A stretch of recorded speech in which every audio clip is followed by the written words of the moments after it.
Bon, nous continuons à lire l'Apocalypse, ou du moins nous achevons la méditation de l'Apocalypse.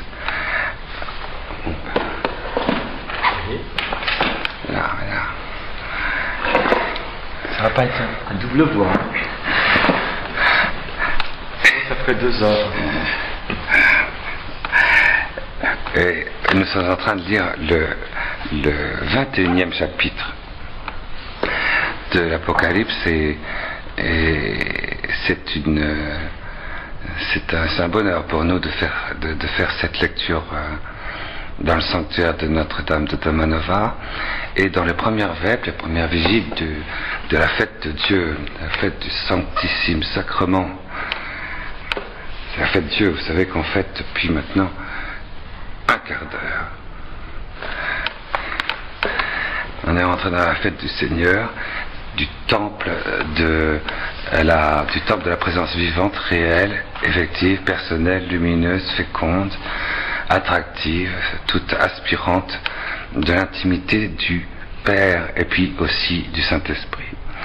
Alors,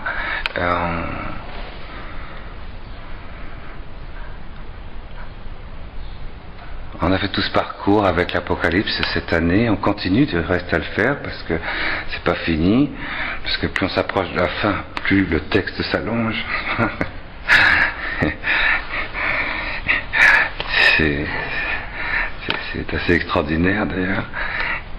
Et on va demander au Seigneur d'entendre, d'écouter, de lire cette méditation qui nous est révélée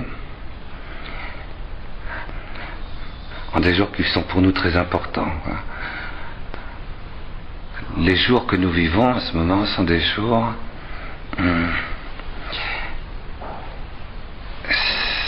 ce sont des jours où tout le monde sait très bien que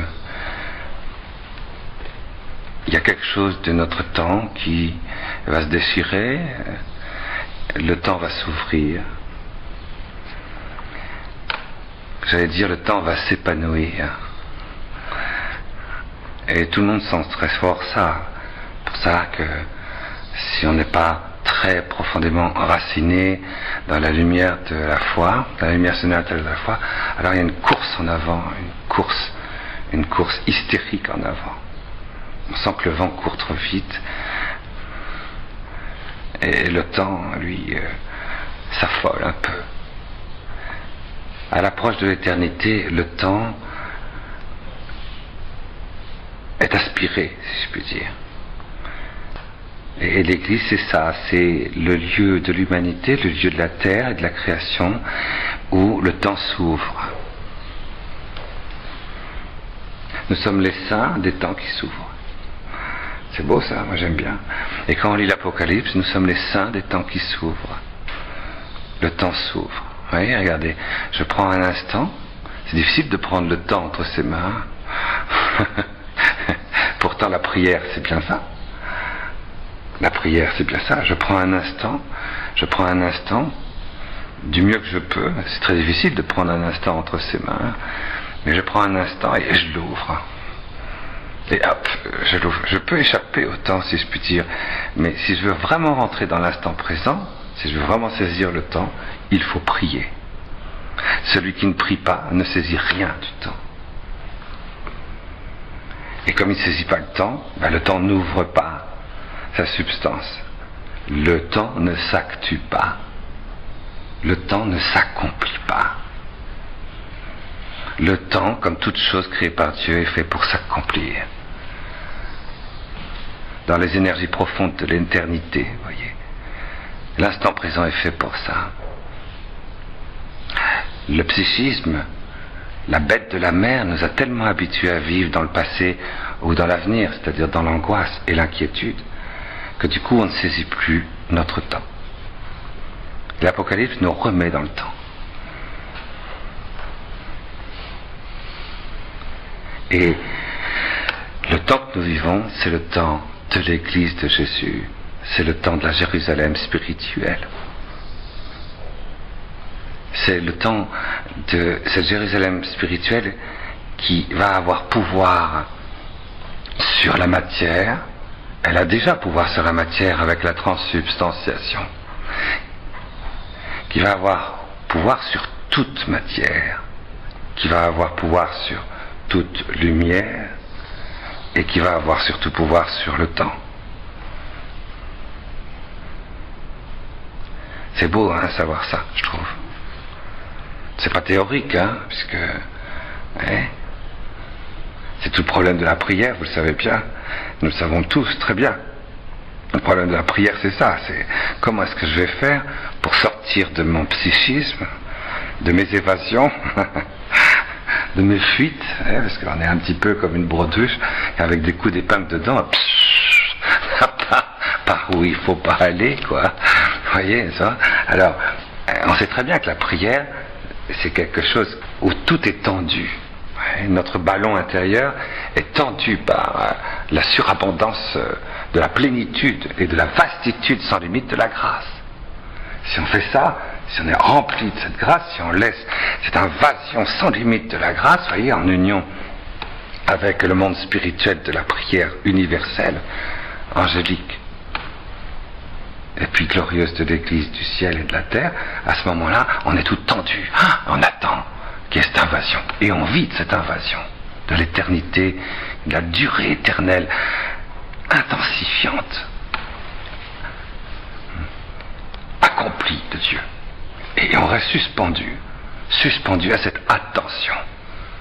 Et c'est dans cette attention qu'on rentre dans l'Apocalypse. L'Apocalypse ne se lit pas d'une manière symbolique. L'Apocalypse ne peut pas se lire de manière symbolique. Essayez avec l'Apocalypse de lire l'Apocalypse de manière symbolique. Il y a des symboles, hein, vous n'arriverez pas à grand chose. L'Apocalypse est une révélation sur les personnes.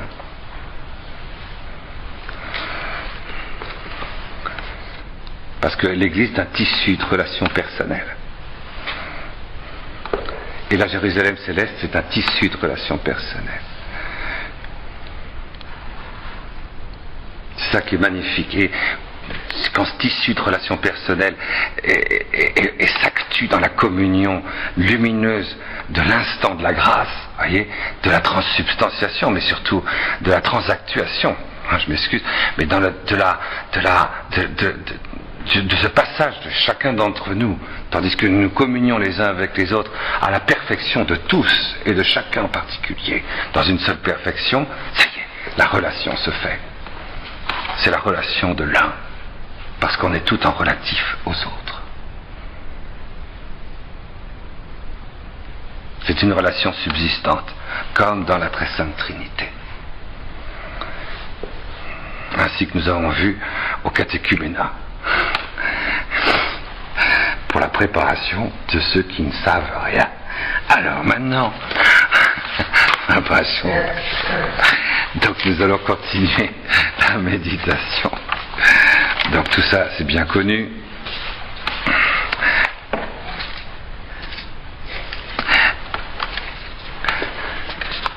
Alors, celui qui siège sur le trône déclara: voici que je fais l'univers nouveau. Puis il ajouta écrit.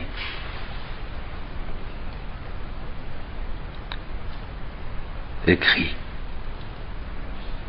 Ces paroles sont certaines, sont certitudes, et véritables, et vérité.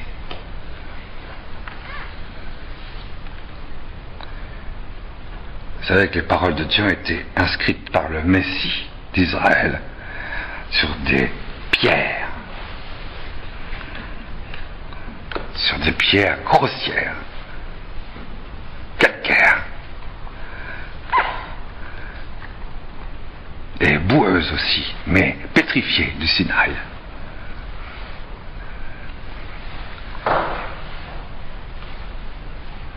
Et les paroles de Dieu, de l'Apocalypse, sont inscrites par le Messie, par un rayon laser extraordinaire, et qui vient de son unique résurrection. sur les pierres vivantes de l'Église. C'est inscrit. Ces paroles de l'Apocalypse s'inscrivent de l'intérieur. Et elles réalisent ce pouvoir que le Christ a dans la résurrection et qui ne se manifestera que dans cette inscription à l'intérieur de ceux qui ont entendu l'Apocalypse et qui ont laissé cette inscription s'opérer, se réaliser et inscrire le pouvoir du Christ ressuscité dans son corps mystique vivant entier pour l'ouverture du temps. C'est pour ça que c'est si important de lire l'Apocalypse ensemble. Je vous rappelle, l'Apocalypse, ça se lit en communauté.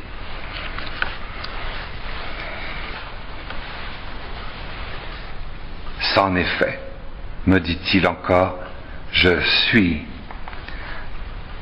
l'alpha, ego eimi alpha, kai oméga. Je suis l'alpha, je suis l'aleph. Si Eye en hébreu, beaucoup mieux, n'est-ce pas? Apprenez-le en hébreu. Eye, aleph, ou tav.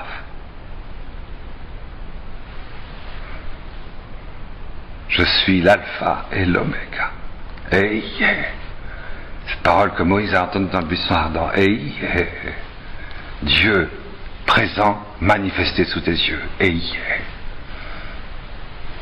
L'existence de Dieu de l'intérieur manifestée devant tes yeux. Eye. Je suis. Aleph ou Tav, alpha et oméga.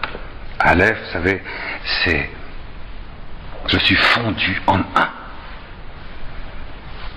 C'est le principe de tout. Je suis fondu dans le Créateur. Je suis le Créateur. Ou Tav. Tav, en hébreu, la dernière lettre de l'alphabet, c'est ce qui clôture tout. En grec, l'oméga. C'est la fin, c'est l'accomplissement. Et le Tav en hébreu représente le signe de la croix. En hébreu. C'est sûr, le silence de la mort, de la croix, que Jésus est Dieu accompli. Dieu s'accomplit dans sa divinité dans le silence de Jésus crucifié. Je suis l'alpha et l'oméga. Mais quand c'est Jésus ressuscité qui dit « Mon silence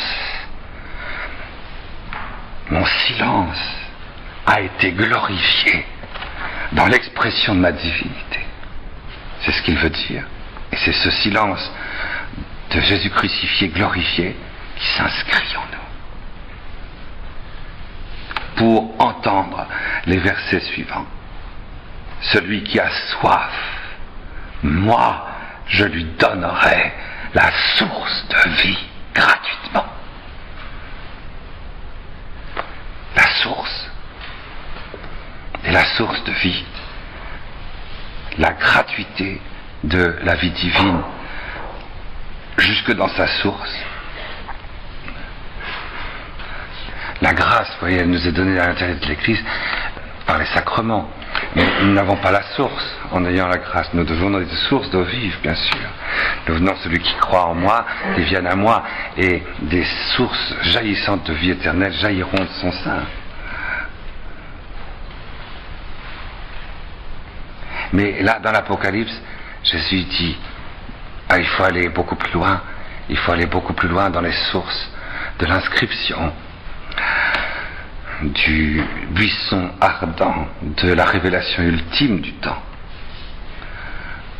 pour que je puisse inscrire au-dedans de vous la source de la vie. La source de la vie éternelle, c'est le Père.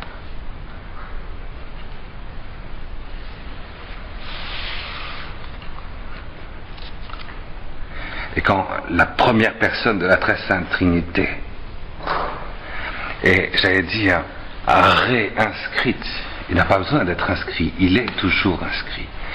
Mais que le Christ réinscrit la présence de la première personne de la très sainte Trinité dans sa propre présence. À ce moment-là, quelque chose va s'ouvrir. un feu va prendre. C'est l'apparition de la Jérusalem céleste. Le pouvoir va être donné à l'Église d'ouvrir donc le mystère du ciel empyré, de la contemplation spirituelle incarnée de l'homme, et en même temps le mystère du temps, l'histoire du temps, va trouver son explication. Écoutez, je suppose que vous êtes comme moi, vous entendez le cri des hommes,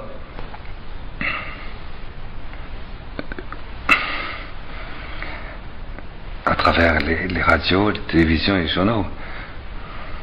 Vous entendez comme moi ce cri. On ne peut pas dire que ce soit un cri très sécurisant. On n'entend pas que ce soit le cri des hommes qui ont compris où était le temps, où était l'humanité, où était l'histoire.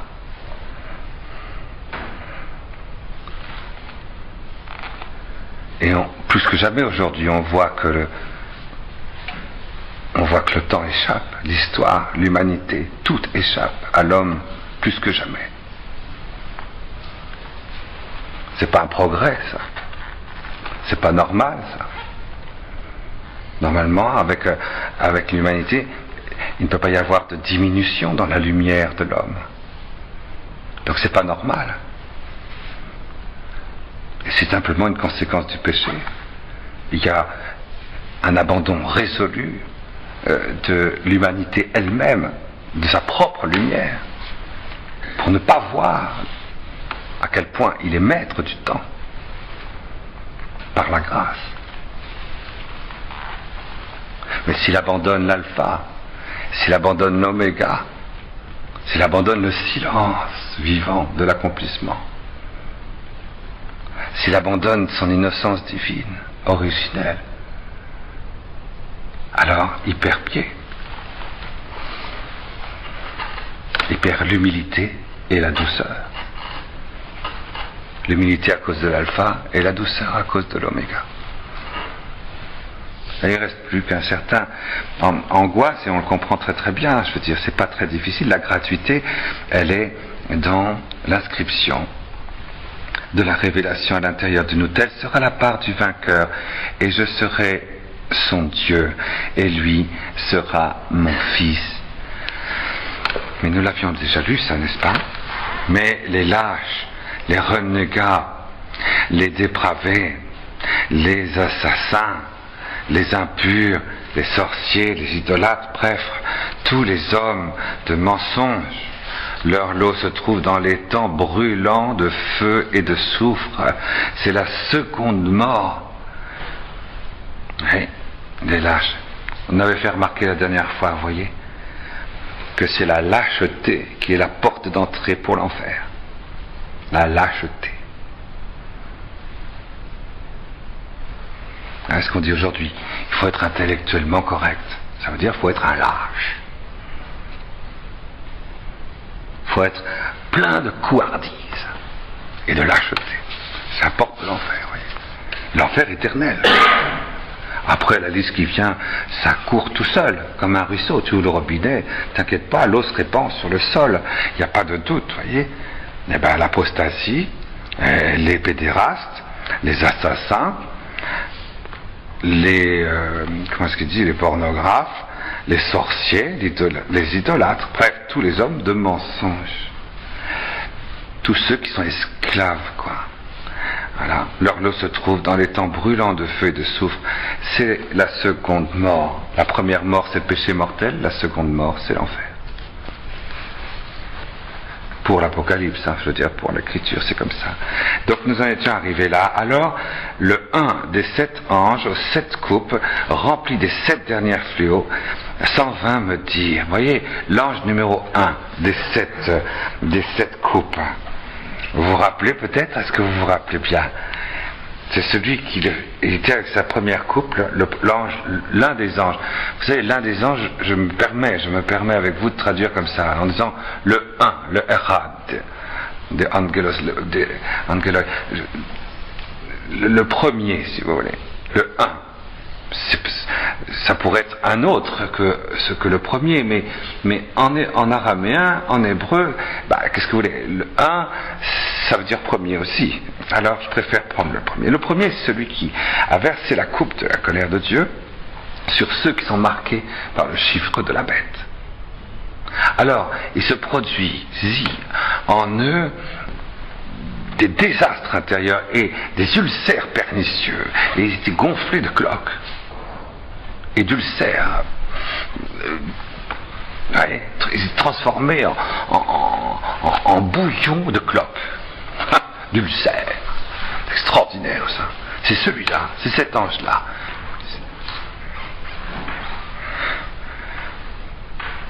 Ne nous laissons pas marquer par le chiffre de la bête, hein. C'est pas drôle, hein. Moi je préfère avoir la police. En plus c'est pas une peau bien ferme. Oui.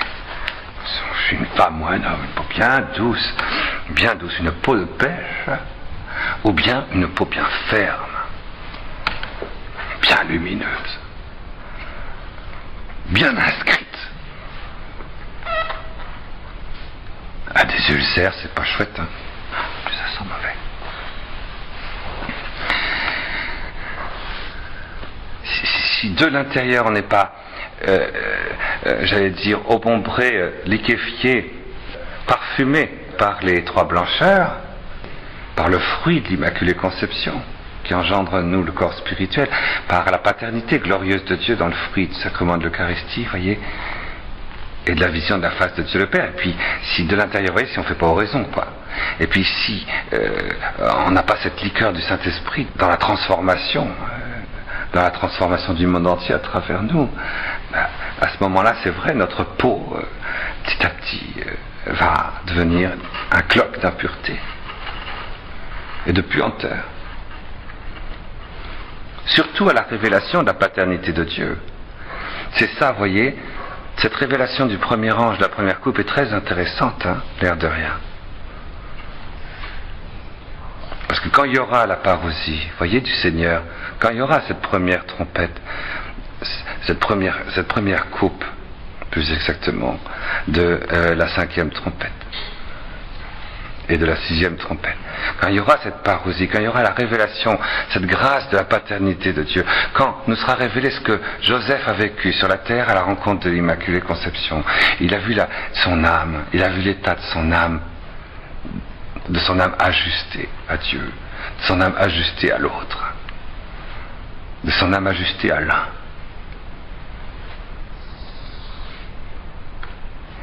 Il y a eu cette révélation. Et il a vu l'état de son âme pour s'ajuster à l'Immaculée Conception dans le mariage. C'est ça que nous verrons tous notre âme à la lumière de la paternité créatrice de Dieu, à la lumière de notre innocence, à la lumière du oui, sans tache, de notre encombrement dans les séquelles du péché originel. Vous voyez, mais c'est un oui sans tache qui assume les séquelles du péché originel et les faiblesses, qui les assume pour dire oui au centuple. Quand nous verrons, quand le Père, quand par la grâce de Jésus, quand par la grâce de la parousie, par la grâce de l'alpha de l'Apocalypse, du aleph de l'Apocalypse, ce aleph va se ressurgir par une grâce invraisemblable en nous. Voyez, la première coupe, c'est ça, c'est extraordinaire. Alors à ce moment-là, oui, si il y a toujours ce refus des sources vivantes de la vie éternelle et de la grâce sanctifiante, ce refus de subsister avec tous dans le Verbe de Dieu par l'Eucharistie, s'il y a ce refus de la lumière de la vérité et de la vision de Dieu, alors à ce moment-là, oui, les hommes vont devenir de l'intérieur horribles à leurs propres yeux, affreux.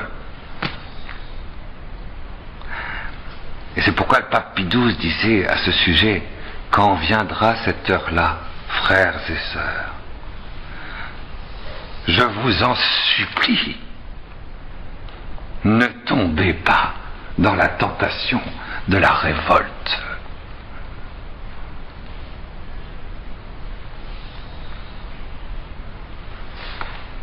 serons tous confrontés à cette tentation. Il faut s'y préparer. L'Apocalypse est là pour nous y préparer. Et d'avance, nous prenons les 3 germes, voyez, de la double fécondité, de la plénitude du Père, de la Mère et du Fils glorifié en une seule résurrection, pour que ça s'inscrive en nous et qu'on en vive avant qu'il n'apparaisse.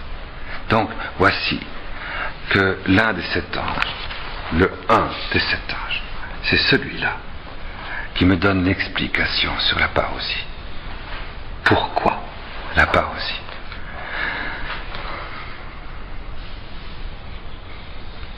Viens.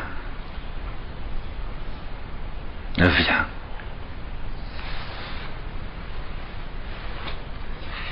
Que je te montre l'épouse, la fiancée, l'épouse de l'agneau. C'est beau ça, hein? C'est beau. S'il y a la parousie, c'est pour les noces de l'agneau. Ça c'est magnifique. Hein? Ne prends pas la grâce de l'instant présent en fonction de l'instant qui vient de se passer avant. Tu prends la grâce de l'instant présent pour rentrer dans le temps qui s'ouvre, dans les noces de l'agneau. Viens, Maranatha. Et le Père, à travers la résurrection glorieuse de l'humanité ressuscitée, qui fait une seule résurrection. Actuellement, ils sont au moins 3 ressuscités. Cette unique résurrection, le Père, qui n'est jamais envoyé, s'exprime à travers cette résurrection. À nous, pour dire Maranatha. Viens. Pour dire au corps mystique de Jésus, qu'il tient dans les profondeurs de chacun d'entre nous, pour dire à la partie de nous qui est membre vivant de Jésus vivant, viens dans l'ouverture du temps aux noces de l'agneau. Maranatha. On n'entend pas souvent ça, hein, que c'est la paternité glorieuse de Dieu qui nous invite à sortir, à ouvrir tout ce que le temps possède de richesse pour s'ouvrir et éclater dans son accomplissement. Dans une durée sainte. Dans une durée à la fois sainte et glorieuse. Dans une durée humaine. Pas dans une durée bestiale, pas dans une durée de la bête, pas dans une durée illuminati, pas dans une durée du trône de la lumière. Non, dans la durée du silence du Tav, glorifié. Je suis l'Aleph et le Tav. C'est quand même assez beau. Et regardez, je ne peux pas vous l'expliquer, mais je peux quand même vous suggérer. Nous pouvons suggérer à la famille ici présente d'essayer de faire un effort. D'essayer de faire un effort tout simple, de contemplation toute simple. C'est de contempler Jésus crucifié. C'est tout simple. Il suffit de rentrer à l'intérieur de Jésus au moment où il est totalement crucifié. Il est mort. C'est très facile. Il faut rentrer à l'intérieur de Jésus, dans le cœur de Jésus, si vous voulez, dans le cœur de Jésus, dans le cœur de Jésus. Rentrez dans cette plaie, installez-vous dans cette source de lumière qui n'est plus une lumière humaine, qui est pourtant dans un corps humain, qui est silencieux. Et le Père engendre dans ce silence un verbe. Il engendre sa propre intériorité, puisque l'intériorité du Père, c'est le Verbe. Et il l'engendre dans une matière ordonnée dans ce temps-ci à l'éternité. Donc je rentre là, je m'engloutis, et ici je trouve la puissance du temps. Eh bien, ça, je sais que cet instant que je touche, dans lequel je m'engloutis, a été emporté dans la gloire de la résurrection, en dehors de ce monde cosmique, dans le trône du Père, eh bien, je vais contempler ce silence de Jésus mort, désiré, crucifié, mais dans un état glorieux, dans un état de victoire, d'amour sur tout. Je vais contempler Jésus crucifié dans un état de gloire. Je ne vais pas contempler la résurrection, hein? Vous avez compris.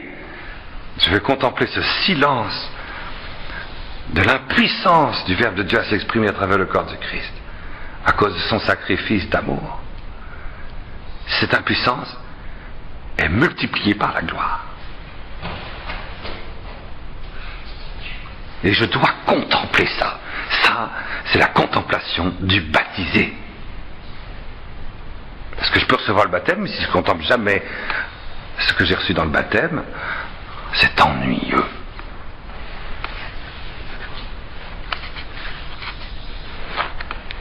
Eh bien, c'est ça qui est écrit là, voyez.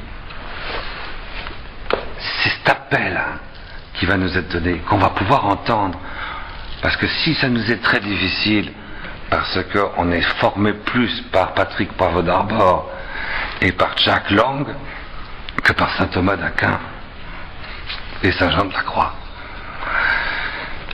Alors du coup, c'est devenu très difficile. Et notre corps, vous savez, on reçoit plus notre corps des explications, j'allais dire, de Sharon Stone ou que de l'Immaculée Conception.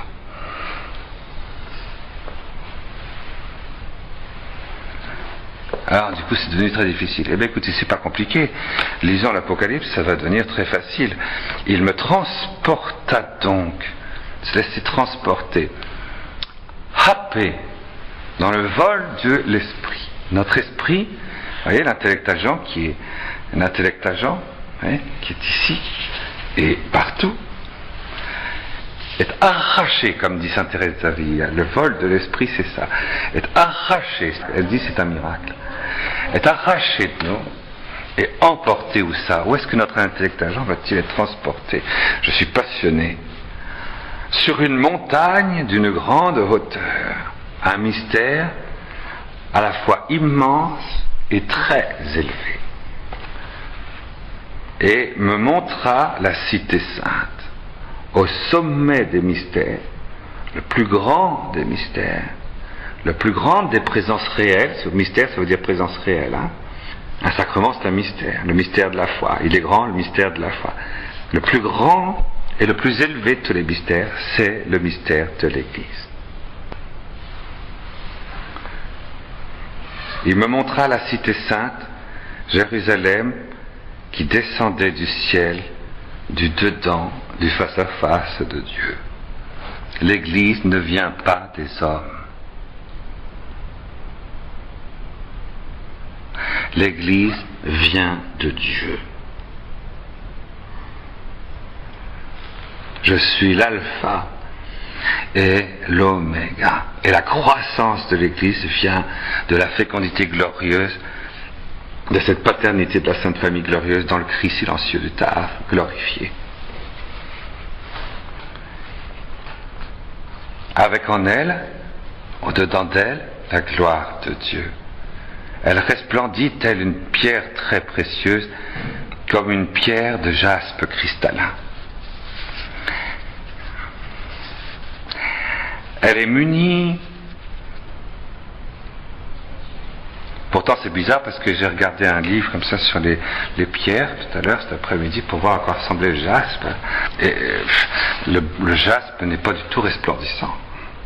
Un jaspe, c'est une pierre un petit peu opaque, si je puis dire, plutôt marron, et puis pas tellement resplendissante. Et c'est ça qui est extraordinaire, c'est qu'avec une terre boueuse, la terre d'Adam, Dieu a fabriqué l'Église et l'a transformée en jaspe transparent et resplendissant. j'allais dire le contraire des qualités du jaspe, sont exprimées ici, vous voyez. C'est l'Église fait une humanité qui est boueuse, à partir de la boue, elle fait quelque chose de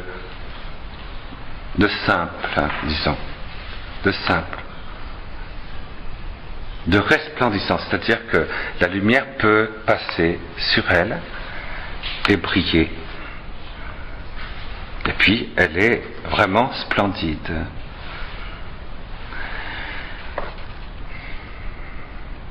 Et puis en plus, elle est cristalline. Elle est cristalline, de jaspe cristallin. Ça, on ne se rend pas compte quand on lit ça que le jaspe cristallin n'existe pas. Le jaspe n'est pas un cristal. Moi, j'avais pas vu ça, vous voyez. Puis c'est en leur envoyant la photo d'un jaspe que j'ai réalisé ça. C'est pas cristallin du tout, le jaspe. Mais il devient cristallin. Vous voyez, le cristal, vous claquez dessus, ça sonne. Le son, la présence de Dieu imbibe le jaspe.